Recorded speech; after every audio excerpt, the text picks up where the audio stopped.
After reviewing the origins of Christian faith and the essential unity of doctrine as formulated in early church councils and creeds, it's now important to show how that unity later divided into different understandings of how the faith is to be received and practiced. So what we will be examining in this session is what we might call denominational Christianity.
It took a while for Christians to develop different practices and new denominations. In Western Europe, after the fall of the Roman Empire, what we now call Catholic Christianity unified Europe for many centuries.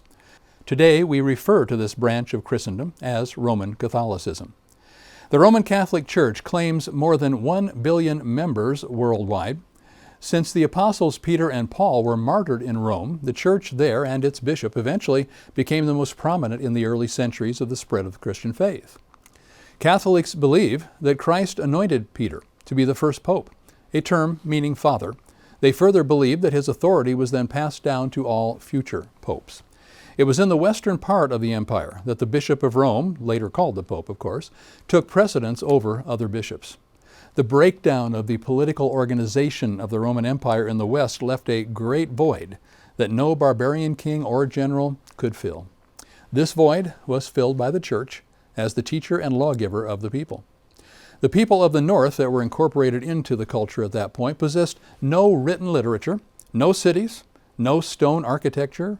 They were, in short, barbarians. That's where we get that word. And it was only by Christianity and the elements of a higher culture transmitted to them by the church that Western Europe acquired any kind of unity and form during this time period. In Western Europe, it was actually in the monasteries rather than in the cities that the tradition of Latin culture and the patterns of Christian life were preserved.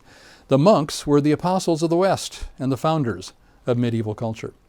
Gregory the Great, the Pope from 590 to 604, solidified the role of the Roman bishop as the Pope and promoted a number of beliefs and practices that became staples of the Catholic faith. For instance, the linkage of penance with forgiveness, the intercession of the saints, veneration of holy relics, the existence of purgatory, and the nature of the Eucharist, believing that the real body and blood of Christ are present when the communion is taken. The influence of the popes strengthened throughout the Middle Ages. Pope Leo III crowned Charlemagne as Holy Roman Emperor in 800. And throughout the Middle Ages, then in Western Europe at least, a tug of war between popes and kings emerged. And the question that was raised was, who has the ultimate authority? Concerns were raised at various times with respect to the nature and authority of the papacy and whether church councils should be more significant. At one point, a pope by the name of Innocent III declared himself to be the vicar of Christ and the supreme authority on earth.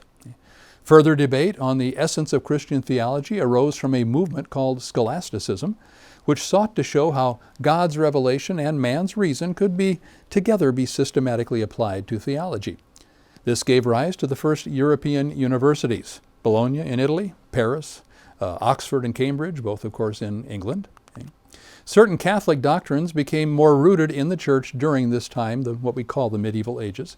For instance, transubstantiation, the idea that the bread and wine in communion actually becomes the body and blood of Christ, is firmly established. The existence of purgatory, just mentioned previously, a place that prepares the dead for entrance into heaven, is established during this time. The idea of indulgences, in which one could reduce time in purgatory through payments to the church. But when the Roman Empire collapsed in Western Europe, it continued in a different form in the East, with its capital at a place called Constantinople. It became known as the Byzantine Empire. The church in the empire did not follow the path of the Roman Catholic Church. This is called the Orthodox Church, that's what it came to be known, and while distinctly Christian, it formed its own theology and practices that diverged from what eventually developed in the Catholic Church. The two branches of Christianity shared a reverence for Jesus as the Son of God, that was the most essential thing, and considered the Bible to be God's Word. They both had priests and bishops as their leaders, but they did have some differences. Instead of a pope as head of the church, the Orthodox had a patriarch, along with bishops who had authority together in the church. Now, there was no tug of war between church authorities and kings in the East. The emperor was given authority over the church.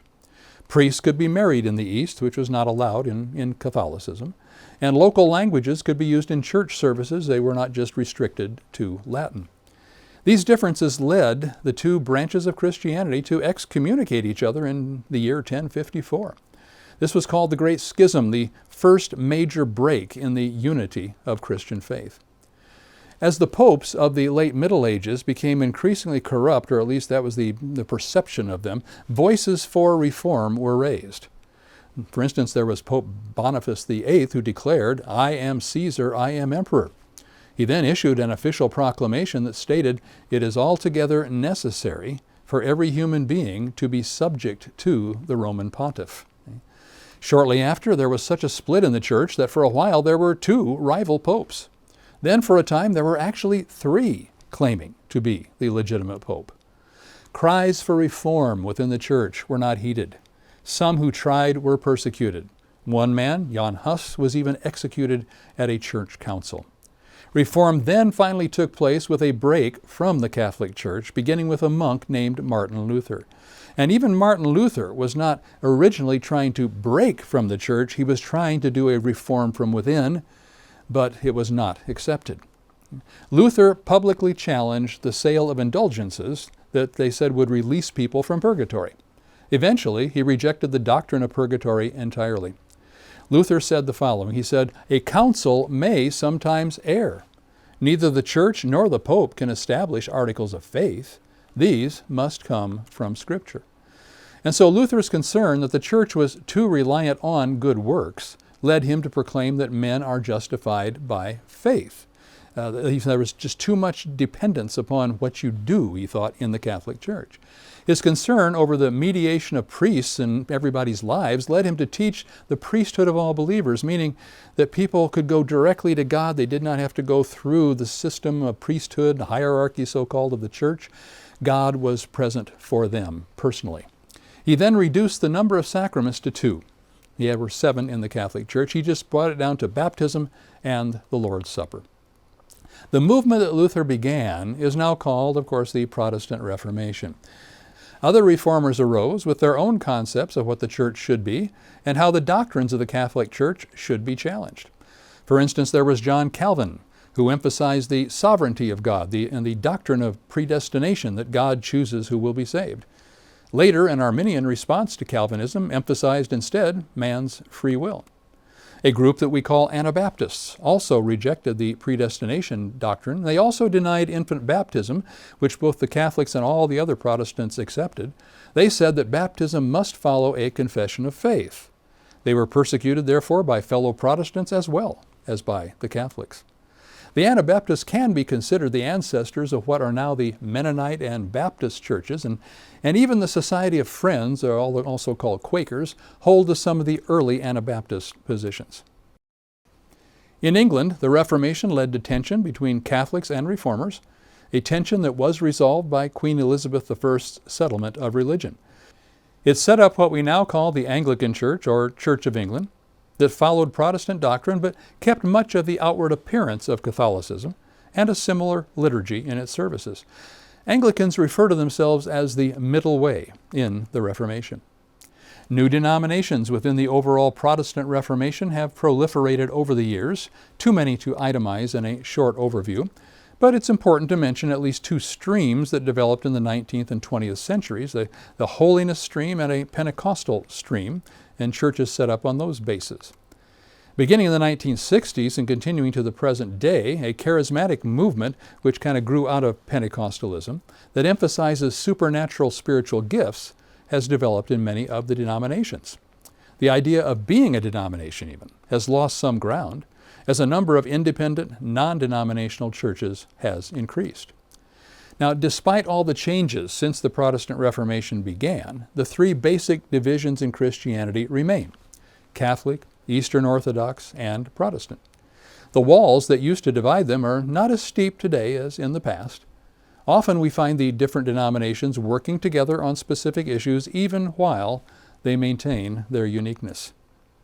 I've referenced the Christian author C.S. Lewis a number of times in this series. His best-selling book, Mere Christianity, offers a perspective on how Christians, regardless of their differences, ought to consider one another.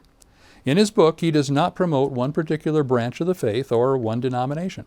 That's why it's called Mere Christianity. Here's how he offers counsel to his fellow Christians. Speaking of Christian faith and one's place in it, he says the following: "It is more like a hall out of which doors open into several rooms. If I can bring anyone into that hall, I shall have done what I attempted. But it is in the rooms, not in the hall, that there are fires and chairs and meals. The hall is a place to wait in, a place from which to try the various doors, not a place to live in. You must keep on praying for light, and of course, even in the hall, you must begin trying to obey the rules which are common to the whole house. And above all, you must be asking which door is the true one, not which pleases you best by its paint and paneling. In plain language, the question should never be, do I like that kind of service? But are these doctrines true? Is holiness here? Does my conscience move me towards this? Is my reluctance to knock at this door due to my pride or my mere taste or my personal dislike of this particular doorkeeper?" And he concludes by saying, "When you have reached your own room, whatever room that is, be kind to those who have chosen different doors and to those who are still in the hall. If they are wrong, they need your prayers all the more. And if they are your enemies, then you are under orders to pray for them. That is one of the rules common to the whole house." That's the advice for how Christians should get along with their fellow believers. But what about interactions with all those who are not of the Christian faith, but who have devoted themselves to the other faiths that we have examined? How are Christians supposed to think and act toward them? That's what we'll discuss in our final session.